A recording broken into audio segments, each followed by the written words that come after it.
开始之前啊，我想首先问问看，您会不会打破规则？比如说啊，路边画着黄线啊，这里是不能停车的，但你没有地方会把它停在这里。或者大马最常见的是什么 ？double parking， 会不会有呢？没有错啊，今天我想要讲的就是关于规则最近这一个比较火热的话题。是一位嘉宾在接受一位 YouTube 博主采访的时候，他说 OKU 的停车位在办事很急，停不到车位的时候，是否可以占用一下呢？并且冠之于一句话，叫做规则不就是用来打破的吗？还举了很多例子来圆这样的一个逻辑。我刚做了一场直播来说明这个问题，这个视频比较短，是为了更加精简准确的说明我们的观点。我们也就在思考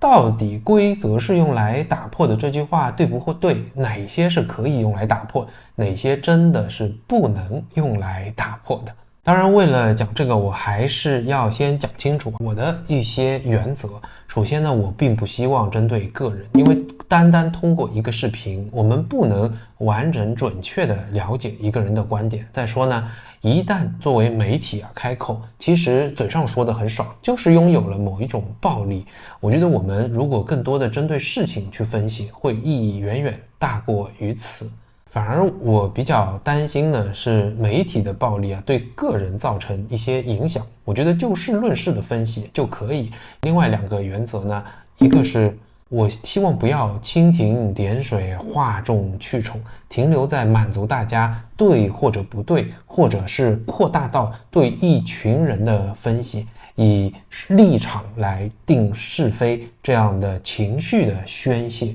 我更希望呢，符合本频道的调性，做一些理性的分析。那这样呢，对我和我太太自己生活在这里，我们一家的成长也是比较有帮助。再来，我想不要借题发挥，无病呻吟。要讲就事论事，不要去讲一些推测得出的结论。其实就像我讲的，我自己也不是圣人，我们在分析当中确实明辨了很多的道理，这才会让这个视频呢变得更加有意义。任何论断讲出来，它就一定会被分析出其对错。比如简单的一句话，规则就是用来打破的，在不同的场景下会有不同的意涵。但你放到现在这个场景下来讲，占用 OKU 的停车位实际上就会有4个比较大的逻辑错误，包括普遍化谬误 hasty generalization， 并不是所有的规则在任何情况下都是不能被打破的，也有特别辩护谬误 special pleading， 偶尔着急办事并不能打破这个规则的普遍性。它还拥有后果忽视谬误 ignoring consequences，万一这时候来了一个残疾人，那么我去停一下就有可能损害到残疾人的利益。还有道德相对主义谬误 moral relativism， 规则是基于普遍的道德和伦理原则制定的，规则并不是可以以道德相对主义的角度你想要随时可以去打破的。这在我们的直播中说的更加详细我先不展开。我们一家经过了思考之后，我们所持有的一些理性的独特的观点，我们总共有4个观点。第一个观点，在这句比较 fancy 的规则就是用来打破的，好像它更适合用于商业上的突破或者技术上的革新。我们转念一想，其实真的是这样吗？规则首先是用来遵守的才对为什么呢？因为首先就有大量的法律法规进行了规定，他们都是善法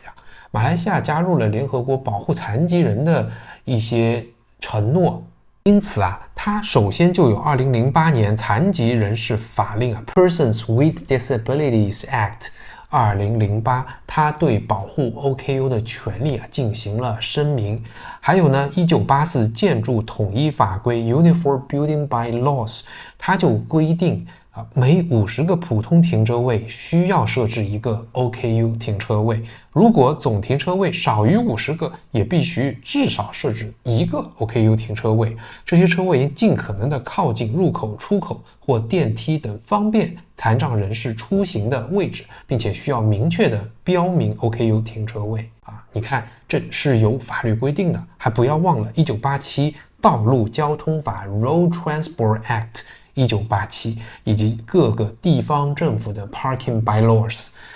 他们也给警察一些权利，他是可以给你锁车、拖走、进行罚款或者是上庭的，那么这个结果都会要去承担的。规则是用来遵守的，我们从小就会被教育要做一个合格的公民，要去懂得遵纪守法，包括法律和法规。这可能就是大家一直在讲的边界感，分清楚公和私，分清楚集体的利益，什么该做，什么不该做的原因。规则是用来遵守的，不是少部分人拥有特权，或者你想的时候你就可以去打破它，来破坏整个规则的公平。这是一种巨婴思维，认为我是宇宙的中心，我拥有独特的权利。这个在 OKU 停车位的占用上，我对此表达是不满意的，不能有这样的想法。尤其回到我的开头之问double parking 和人在的时候停一下，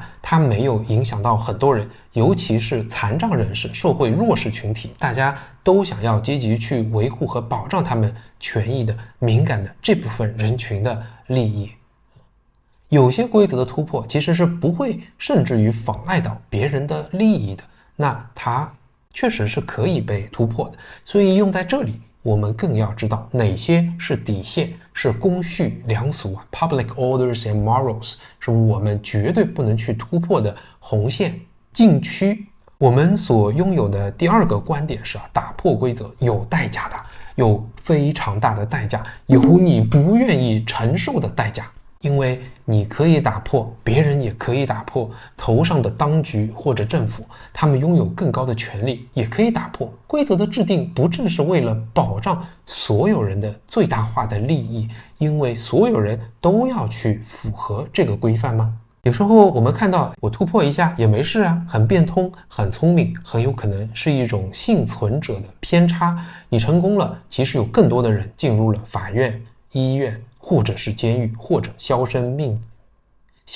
灭迹，从此籍籍无名。我记得在视频中嘉宾有提到过中国过去的经济发展，其实我身边也有很多人有这样的思维，认为中国在经济发展上是很成功的。但是我想试问，你没有看到代价吗？没有看到空气、土壤、水分等环境问题造成的代价吗？忘记了三鹿奶粉、地沟油吗？你忘记了疫情的时候大家受到了什么样的困扰吗？它真的没有代价吗？还是代价来了你忘了，或者代价还没有来呢？打破规则的代价真的是让人难以承受的，因为设置规则的人他并不傻吧，他在设置规则的时候就有想好一些法则，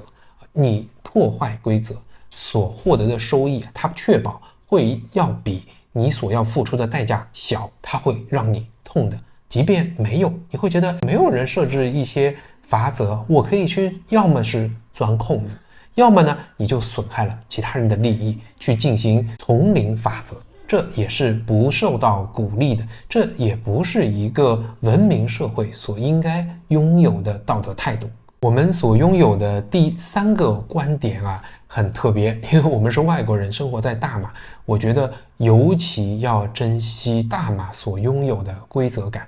首先大马留下的这套很好的制度，是英国171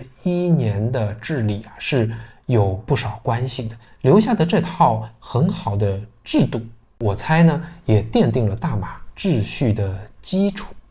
那你想想看，大马是什么环境？独立才多少年呢？在这里多元种族、多种文化生存在一起，其实要维持这样的规则是不容易的。大家愿意遵守，让它保持很好的秩序，真的是来之不易你想想看，为什么我们要珍惜呢？我们从外国过来，会觉得这里的人民平和，生活幸福，大家没有太 push， 你常常也不会受到由上至下的各种压力。因为所有人在维持这套秩序。我们要珍惜，是因为你能看到民间的自觉。就像这样的事情，其实是一个很好学习的机会，大家会主动出来表达正确的立场和观念，主动的表达 We are watching。 民间有这种自觉，自下而上去进行纠正。作为外国人还能说什么？应该要更多的发挥道德义务，去提升自己所在母国的形象，把它作为一个也是很重要的事情来做。我们的第4个观点就是在思考对自己而言应该怎样去做。我们首先呢要记住我们是外国人，忘记我们是外国人，去融入这个社会。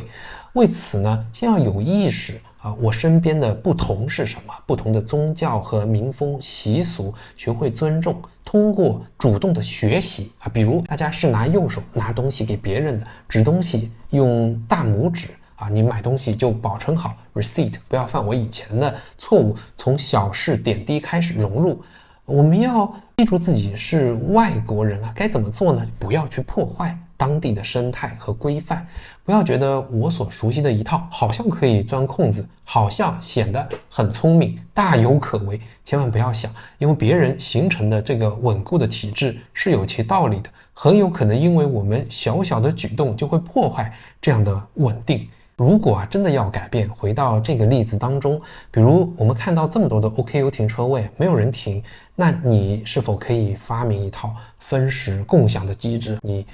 编写一个 App 供大家下载，还要推动政策部门，推动政府去改变他们的立法规范，要有这个本事才能够去改变规则，这才是真正的合理的规则是用来打破的，而不是以违法的方式去做，不然你就只能等一等，承受这样的结果。因为所有的人生活在一个集体并不容易，这些契约是要得到遵守和保障的。真的要承担结果，那你应该违法的停在了 OKU 的位置上，主动打电话给 JPJ 说我违法了，请你过来，我再承担结果。想想看，这样能做到吗？最后我还是很重视这个事情本身并不是针对个人的，任何国家的人他都有可能做各种违反规则的事情。我更希望大家对事情本身进行思考，像现在这样去纠正这个风气，那它就本身已经拥有非常好的纠偏机制。大家也看到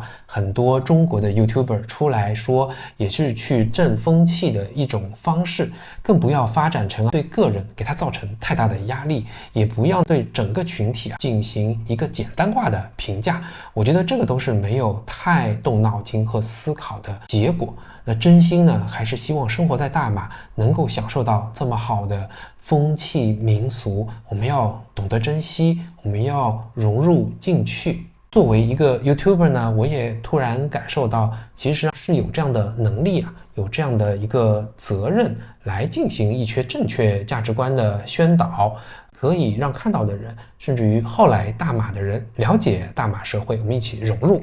那本频道呢，就是我威廉和一家生活在大马的实录，我们是想提供第三视角的方式，让本国和外国人都更多的了解和热爱大马，给人提升自己幸福生活的能力，这是我们的一点小小期望。我们下期再见，拜拜！也欢迎看一下我的直播内容更多。